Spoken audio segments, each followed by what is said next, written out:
আসসালামু আলাইকুম, কেমন আছেন? আশা করি সবাই ভালো আছেন।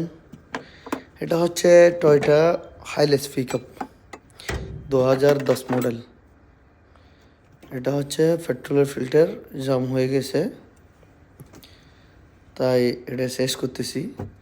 অনেক সময় গাড়ি যখন স্পিড কমে যাবে, দুর্বল হয়ে যাবে, তখন এই ফিল্টারটা চেক করতে হয়। এটা বেশিরভাগ বদলি করে দিলেই ভালো হয়, চেঞ্জ করে দিলে, কারণ এটা অ্যাভেলেবেল পাওয়া যায়। তার কারণে এটা চেঞ্জ করে দিলে ভালো হয়। আমিও চেঞ্জ করে দিতেছি। মাশাআল্লাহ, এটা চেঞ্জ করে দেওয়ার পর গাড়ি বরাবর টেকসই হয়ে গেছে।